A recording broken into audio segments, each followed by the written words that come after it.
Bismillahirrahmanirrahim. Wal maqalatu salisatu wal ishrun. Maqalah yang ke-23. Ini sabdanya Sayyidina Umar radhiyallahu anhu. Qala Umarun radhiyallahu anhu. Ra'aitu jami'al akhilla falam ara khalilan afdalu min hifdzil lisan. Aku melihat semua orang kan punya kekasih, punya apa yang dianggap, yang disenangi, dan tentunya yang disenangi itu menguntungkan dirinya, memperhatikan kepada dirinya, namanya kekasih. Tetapi kata Sayyidina Umar, falam ara khalilan afdalu min hifdzil lisan. Ternyata yang disampaikan Sayyidina Umar bukan manusia, tetapi aku tidak melihat sesuatu yang perlu kita cintai itu melebihi menjaga lisan. Jadi menjaga lisan ini kata Sayyidina Umar adalah kekasih yang artinya satu yang perlu kita perjuangkan adalah menjaga lisan. Nah, lisan sebagaimana kita ketahui Nabi dalam hadisnya, "Man kana yu'minu billahi wal yaumil akhir falyaqul khairan aw liyasmut." Ya. Jadi berkata yang baik atau diam. Dalam Al-Qur'an qaulun ma'rufun khairun min shadaqatin yadhawa 'ada.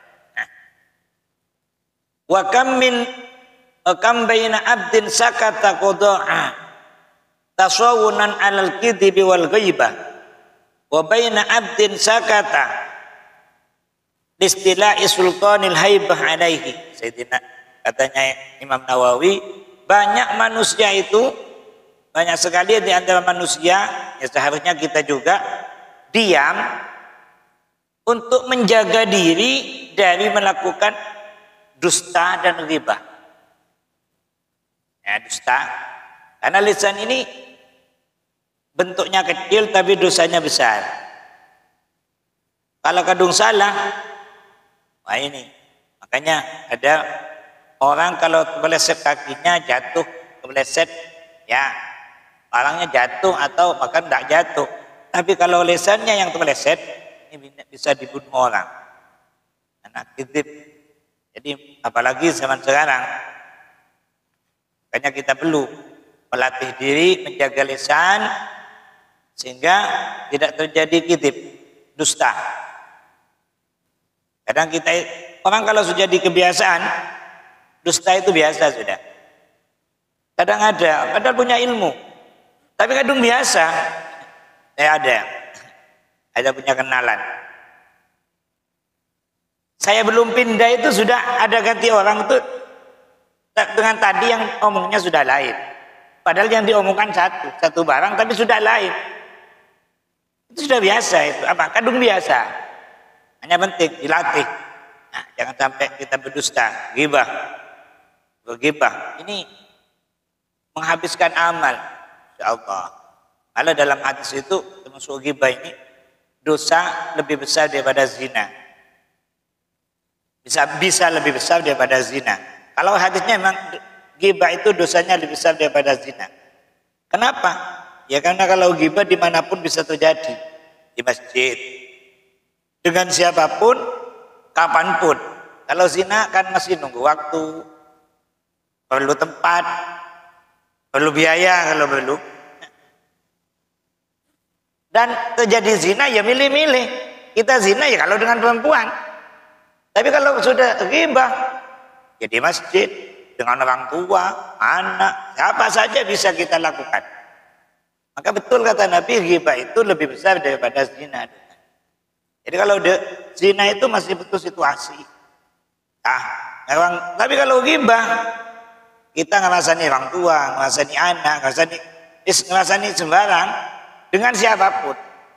Ini makanya di sini kata Sayyidina Umar, lam ama khalilan afdalu min hifdzil lisan. Menjaga lisan. Maka oleh Nabi dijadikan ukuran keimanan. Jadi lisan ini dijadikan ukuran keimanan. Di hadis ini sebetulnya di depan sudah ada di kitab ini. Nabi pernah menyampaikan as-sumtu sayyidul akhlak. As-sumtu sayyidul akhlak. Diam itu adalah pokok dari segala budi pekerti. Dalam hadis lain, as-sumtu zainun lil alim wa sitrun lil jahil. Diam itu menjadi hiasan bagi yang pandai atau yang berilmu atau orang alim, dan diam itu menjadi penutup celah bagi orang yang bodoh. Orang pandai kok diam, dia banyak diam. Pada dua orang pandai, yang satunya banyak omongnya itu enggak, pasti ini lebih disegani yang jarang ngomongnya. Tapi yang bodoh kok tidak begitu banyak omongnya, tidak ketahuan bodohnya. Lalu banyak omongnya, ngomong ketahuan, nah lepot lah. Kalau tidak ngomong, dikira pintar, padahal dia tidak tahu. Katanya guru saya itu dijadikan puisi itu ada. Jadi kalau kita diam, ini membahas kebaikan. Lalu ada satu diam, ini juga dapat kebaikan. Boyong kok gini aja. Tapi ketika ada ngomong salah, dia ada di situ. Tahu orang ngomong jangan ngomong pakai bedela dia. Lah ini untungnya orang diam itu. Jadi kalau Anda barang baik, dia dapat bagian. Tapi kalau ada barang jelek, omongan jelek, dia tidak dapat. Jadi ngomong-ngomong baik kan. Yang diam, ujung kok gini, ya bener, apaan? Bagus. Tapi ketika ada yang ngomong salah, nyaut. Kok takut nyaut aja, takut nolok aja kok. Lah tadi risiko. Nah ini, maka betul sekali ya. Jadi zainun lil alim, wa sitrun lil jahil. Ya Allah, as-sumtu sayyidul akhlak. Ada hadis Nabi yang pendek yang sering dipakai dalam anak kecil itu, man somata naja, siapa yang diam maka selamat. Wa baina abdin sakata listi'la'i sultanil haibati alaihi, dan banyak orang itu diam untuk dapat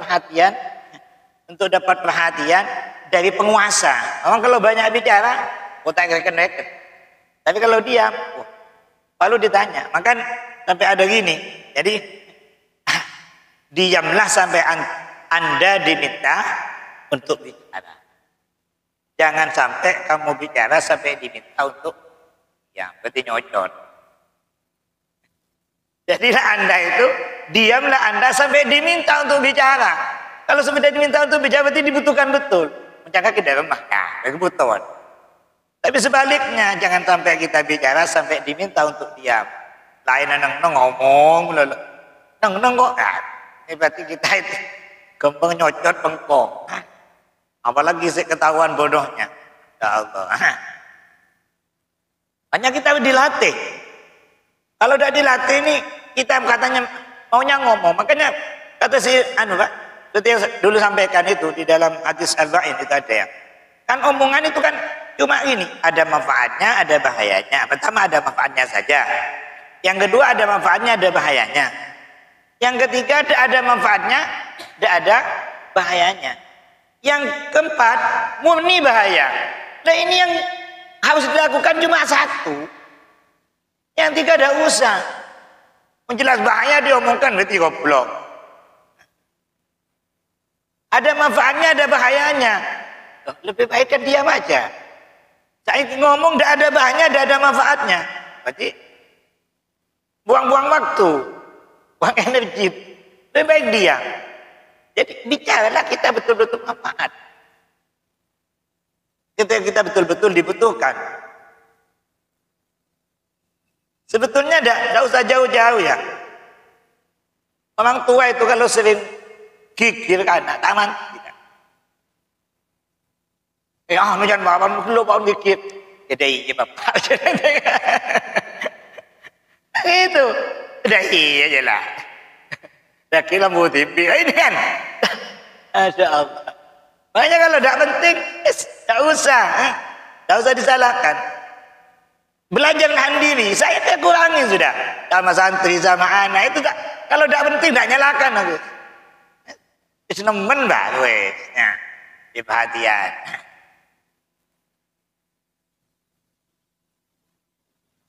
Jadi begitu. Jadi menjaga lisan, apalagi ya, apalagi di tempat-tempat kayak masjid, apalagi di depan guru, orang tua, itu lebih dibutuhkan banyak diam itu. Nah, bukan banyak bicara. Tapi orang sekarang kadang balik. Bicara ini dianggap hebat, padahal dia keliru. Bicara itu dianggap hebat, padahal keliru.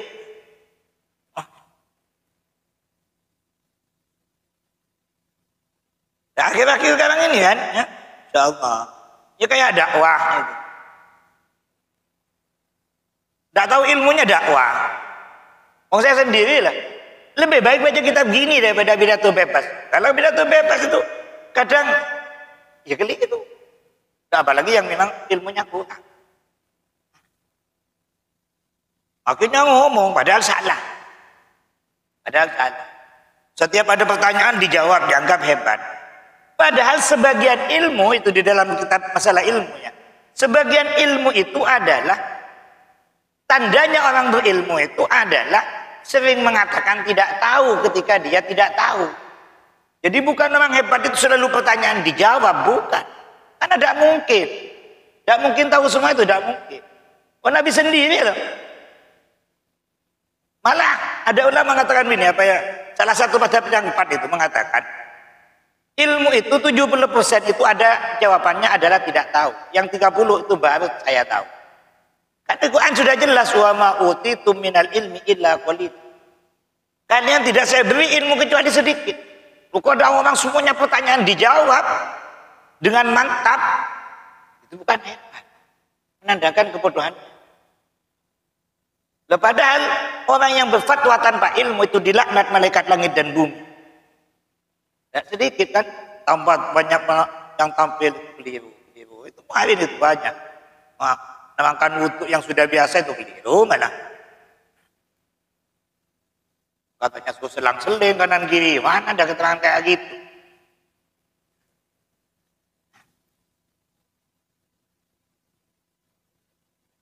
Begitu, jadi jaga lisan. Jadi kalau tidak penting, jangan bicara. Ya? Pentingnya. Jadi kenapa? Wa ma yalfitu min qaulin illa ladaihi raqibun atid. Setiap kata yang kita keluarkan itu dicatat, akan dipertanggungjawabkan. Ya Allah. Makanya Nabi itu lebih banyak diamnya. Nabi itu lebih banyak diamnya. Wa ra'aitu jami'al libas falam ara libasan afdala minal wara. Ini bahasanya Sayyidina Umar. Saya melihat semua baju itu, semua pakaian itu, pakaian terbaik, tidak ada yang lebih utama daripada kehati-hatian. Wara itu kehati-hatian. Yang anggap baju Sayyidina Umar. Wara itu hati-hati. Menurut ulama namanya Ibrahim bin Adham, apa yang dikatakan wara itu adalah meninggalkan sesuatu yang tidak jelas. Jadi sesuatu yang tidak jelas ditinggalkan. Kalau definisi yang lebih umum, meninggalkan yang tidak jelas, apalagi yang haram. Ragu saja kita tinggalkan. Kalau ragu ditinggalkan. Wara itu kayak begini. Karena sebetulnya kayak saya umpamanya diundang oleh seseorang.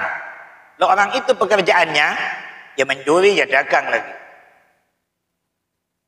Dan secara fikih, kalau saya diberi apa-apa, saya pakai itu halal. Karena saya tidak tahu kalau itu dapat dari mana. Tapi kalau waro, tidak saya pakai. Apalagi itu makanan. Kenapa? Khawatir. Ini namanya waro. Hati-hati. Jadi yang meragukan, jadi kalau biar kayak ada uang, uang kanis, tidak saya makan, tidak saya makan. Buat orang itu namanya wara. Hati-hati. Nah, kalau sebetulnya wara itu sering saya sampaikan, wara itu dulu pernah disampaikan di sini di almarhum Kiai Mukhtar itu pernah menyampaikan di sini. Wara itu bisa dalam masalah akhlak, bisa di dalam masalah ibadah, ya. Bisa di dalam muamalah. Muamalah itu kayak jual beli, transaksi itu muamalah. Bergaul itu namanya muamalah. Nah, kalau seperti yang saya contohkan seperti sholat lah. Dan di dalam sholat itu kan ada yang namanya syarat rukun. Itu tidak boleh ditawar sudah. Jelas. Tetapi ada tambahan. Nah, kayak apa? Khusyuk. Ini tetap sah sholatnya. Jadi kalau orang warok, ya, dalam sholat, di dalam fikihnya warok, itu sholat sebisa mungkin tidak banyak gerak. Walaupun menurut fikih boleh, tidak dilakukan. Oh boleh sampai yang gini, gatel, digaruk. Boleh, tapi kalau ditahan, lebih bagus. Sampai gatel di sini, asalkan pakai fikih, jangan gatel, tekan. Tapi kalau sampai tahan, mantapkan dengan bacaannya, itulah namanya warok. Lebih baik, lebih hati-hati. Jadi apapun yang tidak terpaksa tidak dilakukan. Kan ada orang kadang sholat bolak-balik bidah. Itu banyak. Ya boleh, tidak batal. Tapi namanya dakwah. Tidak hati-hati. Pahalanya beda. Ya kayak sholat noleh kan tidak apa-apa secara fikih. Tapi yang sholat ada orang lewat, tidak apa-apa. Yang penting dada tetap ke kiblat. Ya kan sholat lihat ke sana kan tidak apa-apa. Tapi ajaran yang lebih bagus kan punya tempat sujud. Makanya di situ disunahkan. Nah itu. Jadi tidak. Makanya khosyi'un yang ditulis ini alladzina hum bisholatihim khosyi'un. Ini tambahan daripada diterimanya sholat. Bisa terjamin diterimanya sholat diantaranya di samping syarat dan rukun. Kan di kitab Sulam dulu pernah dirampaikan, di samping syarat dan rukun ditambah lagi khusyuk. Khusyuk ada dua, ada khusyuk zahir, ada khusyuk batin. Khusyuk batin itu hati. Dan jangan sampai hati kita ada khusyuk, anggotanya tambah ada khusyuk juga. Hati ini nang dindi, tangannya malah tak gelem diam. Warang. Ya kalau betul-betul yang 3 kali kan batal. Ini ndak, yang nggak betul, itu tetap tidak apa-apa. Tapi ya itu tadi tidak masuk alladzina hum bisholatihim khosyi'un. Jadi yang khusyuk. Jadi anggotanya khusyuk, nunduk. Jadi boleh sampean di depan sarungnya temannya dilihat semua ya tidak apa-apa. Tapi yang lebih anukan ke tempat itu. Mulai dari takbir sampai salam kecuali ketika tahiyat. Nah, itu contoh di dalam ibadah. Di dalam akhlak juga begitu. Akhlak kita kepada orang tua. Ada yang warok, ada yang enggak. Anak sampean kan macam-macam, sama-sama punya akhlak. Ada yang pokoknya mari ngomong spesialis, tak ngomong lagi. Ada yang lagi, Pak aku modal. Ada gitu. Sebetulnya orang tua sudah ikhlas, tapi anak yang lebih sopan itu terbuat. Atau yang seperti saya contohkan, ada santri saya suruh, ini ambil anaknya di situ. Suruh lewat sini. Itu yang hati-hati lewat belakang apa? Kurang baik lepas di depan dulu. Sebetulnya boleh karena memang sudah diizini. Tapi alangkah baiknya lewat di belakang. Makanya Mas, ada akhlak itu lebih baik daripada taat. Jadi al-adab khairun minat ta'ah. Sopan itu lebih baik daripada taat. Ya. Sopan itu lebih baik daripada taat. Lewat ke ini boleh? Tetap lewat sini. Ini dah, pengkon dah. Itu lebih sopan. Ya. Jadi lebih sopan. Jadi warok pasti banyak. Ya termasuk akad, jual beli. Seperti yang saya sampaikan itu. Ada ulama saking waroknya takut riba, karena definisi riba itu kan begini ya. Setiap transaksi jual utang piutang yang menguntungkan yang punya uang, maka itu namanya riba. Jadi ketika yang punya uang itu mengambil keuntungan, itu adalah riba. Umum ini dah harus sejutanya, 1,5 juta, 1,1 enggak. Termasuk ya kau tangking kamu kau butuh kau tuh bandel ya. Mon kau celok, mon kau butuh apa macam buku nak aku tuntal ban. Utang berapa beri ini namanya riba. Biar kau bina tangking mana jual kudu dana itu riba. Tetap sama riba. Jangan hanya dianggap riba itu yang 1 juta bayar 1.100.000, 200 dan semacamnya. Enggak. Jadi mengikat itu sudah riba. Dan sampai ada ulama ini mau nagih utang. nagih utang, orangnya ada di dalam. Pas waktu itu panas, ada pohon di depannya. Ini tidak mau berteduh di bawah pohon. Karena pohon ini milik yang utang ke saya. Saya akan betul di sini masuk man kullu qardin jarra naf'an fahuwa riban. Setiap akad utang piutang yang mengambil manfaat kepada yang berhutang, maka itu riba.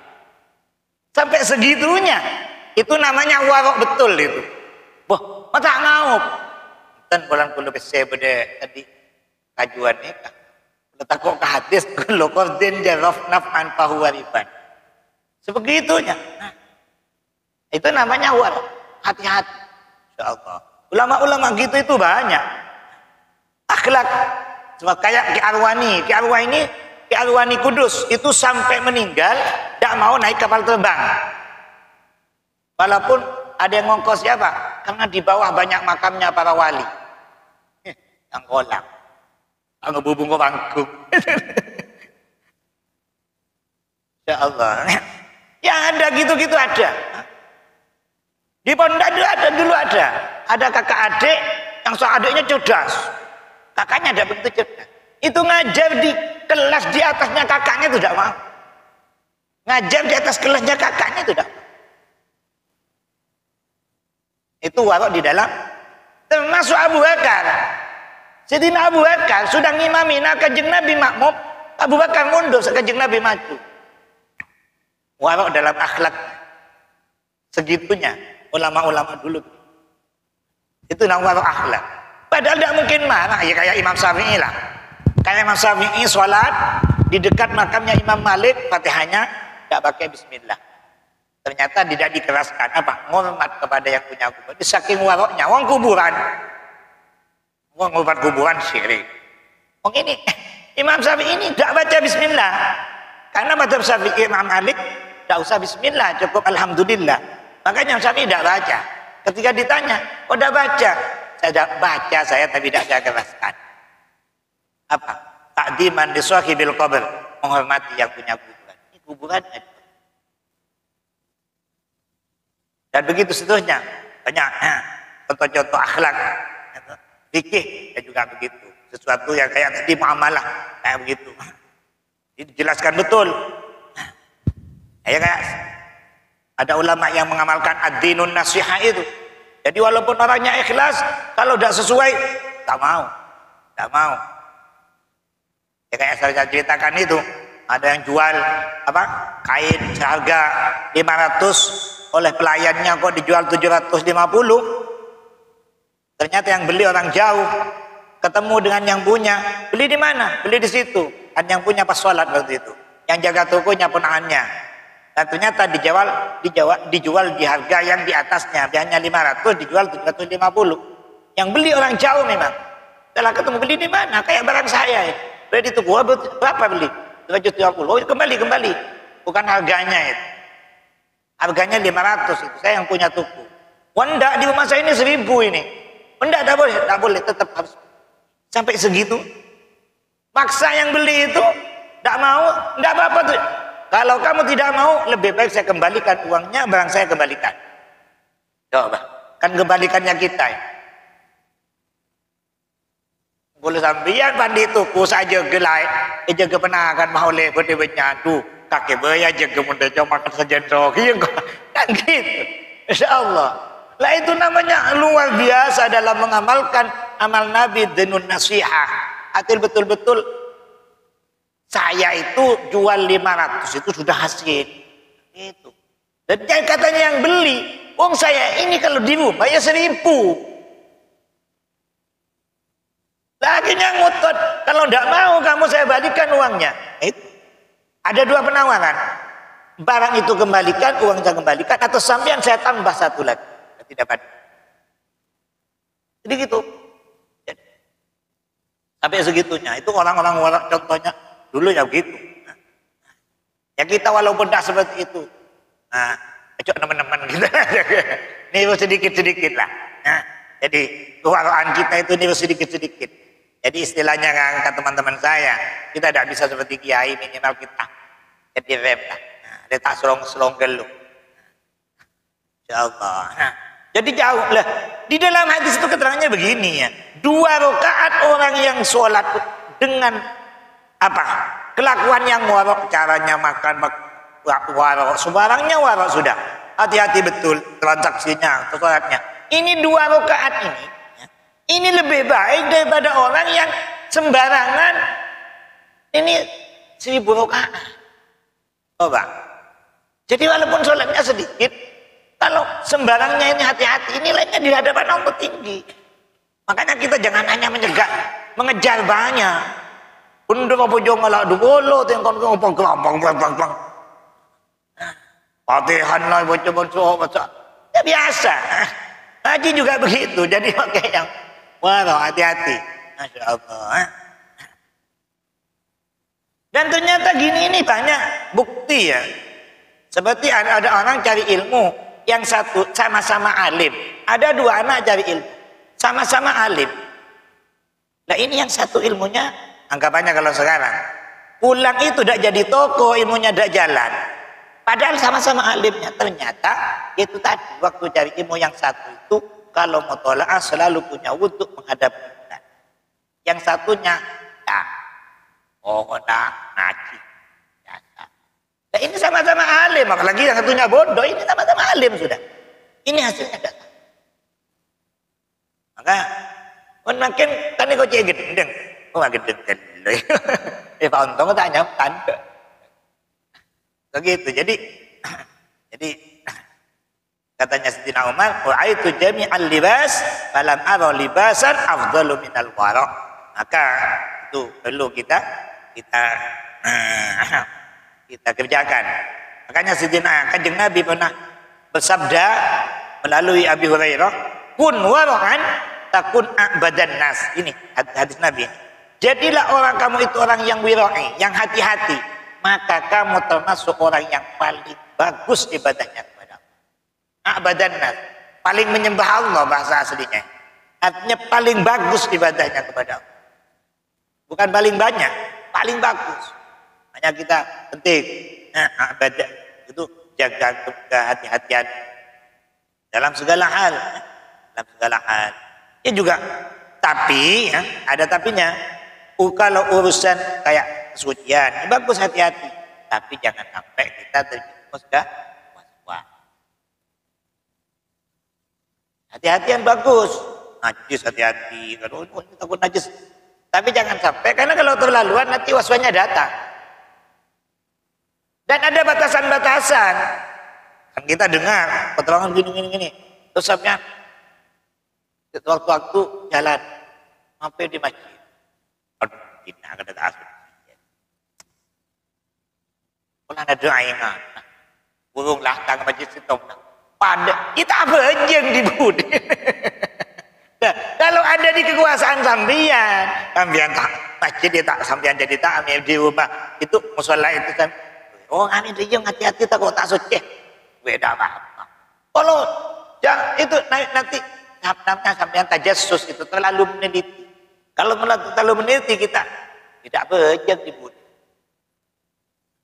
Oke, kalau pina tuh ada tambah senan lu kan. Kokun katalah burung tak bejat. Maka dibudi boleh. Aduh, engkau melelak dia senok ngolak tahu congok-congok burung tak nemu tuku dibudi. Jadi ada batasan. Islam juga melarang terlalu itu membahasa maturan no, monakela cek itu gede. Ya, makanya saya sampaikan urusan najis itu ya, sampai dalam Islam itu amit monakela ini tidak sunnah, dicium tidak sunnah, makruh. Pun kena kelai siom dibudit, ya makan debeu. Padahal saya bebas ketika elong ngaruah. Apa betul boleh dia? Tak lebih mahal. Itu keliru. Makanya aku nak makruhnya. Pokok sampean becal lah atau sasiom lah. Biasanya kalau begini sudah bersih wes. Wah, kedua. Jadi budin tak mahal. Akhirnya apa? Sampai tak ada waktu tak bejo. Masya Allah, kan ada. Lah ini kalau sudah was-was dulu dipermainkan oleh setan. Mana ada? No way itu. No way. Dibutuhin no way itu. Padahal gitu ya, tidak ada anjuran begitu. Ya Allah. Jadi ada batasan-batasan, ya wara itu ada batasan. Jadi yang penting sudah hati-hati wes. Jangan sampai meremehkan, tapi jangan terlalu. Barang itu apapun kalau sudah terlalu kullah syai'in jawaz annatihi sara aksuhu katanya ya. Jadi segala sesuatu yang melampaui batas maka akan terjadi sebaliknya. Kalau wara itu adalah bagus, tapi kalau melampaui batas maka jadi bukan bagus malah jelek. Ya badan gula kan manis. Manis sekali, dia pakai cek manis. Jadi apa saja kalau melampaui batas ya keliru, kan? Tidak ada batasan. Ya? Jadi tetap, makanya kita harus hati-hati dalam apapun. Orang itu hati-hati di dalam fikih, dalam akhlak, dalam bergaul. Hati-hati. Kita masuk kepada bergaul dengan masyarakat, ya hati-hati. Kok kita nggak boleh, tak apa-apa, nggak boleh. Kan enak. Ada undangan di tangganya, tapi sampean kan punya tugas. Tangganya tahu, sampean nggak boleh, gila tahu. Tapi kan lebih baik bilang itu namanya warung. Mujam ngari, tahu jangkauan ini. Tapi kita izin lebih baik. Dan ketika orang sajak kepada kita begitu, kita juga beda. Sebetulnya ke hati kita itu beda. Makanya sama. Ya Allah, itu dalam Islam. Makanya sampai punya nilai tersendiri. Kun wari'at takun a'badan nas. Jadilah orang yang wirai, yang hati-hati, maka kamu akan jadi orang yang paling beribadah kepada Allah. Wa ra'aitu jami'al mal falam ara malan afdalu minal qanaah. Saya tidak melihat semua harta, ya. Saya melihat semua harta itu ternyata di antara harta yang paling utama bukan harta malah qanaah. Al-qanaah. Jadi kaya itu ternyata ya qanaah itu. Harta yang sebetulnya bisa menenangkan kita itu qanaah. Apa qanaah itu kalau di sini ya? Kalau saya sampaikan itu adalah ridho bil qismah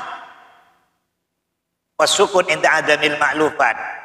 Menerima pemberian Allah ketika yang diinginkan tidak tercapai, hati tetap tenang. Kalau di sini tarqut tatallu ilal mafqud sama artinya wal istighna bil mawjud. Tidak mengikirkan yang tidak ada, sedang merasa cukup dengan yang ada, itu qanaah. Kalau di sini hampir sama. Tidak melihat yang tidak ada tapi merasa cukup dengan yang ada. Itu namanya qanaah. Disyukuri. Nah, qanaah ini akan mendatangkan dalam hadis Nabi al-qanaatu kanzun la yafna. Jadi qanaah itu adalah kekayaan yang tidak akan ada habisnya, ya. Gudang yang tidak akan ada habisnya. Ini hadis Nabi, kun wara'an takun abadan nas wa kun qani'an takun ashqaran nas. Jadilah kamu yang wirai maka kamu termasuk hamba manusia yang paling baik ibadahnya, dan jadilah orang yang qanaah maka kamu termasuk orang yang paling pandai bersyukur. Orang qanaah pasti bersyukur. Ya, mudah-mudahan manfaatnya. Bismillahirrahmanirrahim. Rabbana fa'alna ma'allamtana rabbi 'allimna alladhi yanfa'una rabbi faqihna wa faqih halina wa batil lana fi dinina wa taqab Allahumma bi huda wa janna masabi taqwala wa lina wa yasir wa la tajna min khalaq amaq wasab wasbahani man la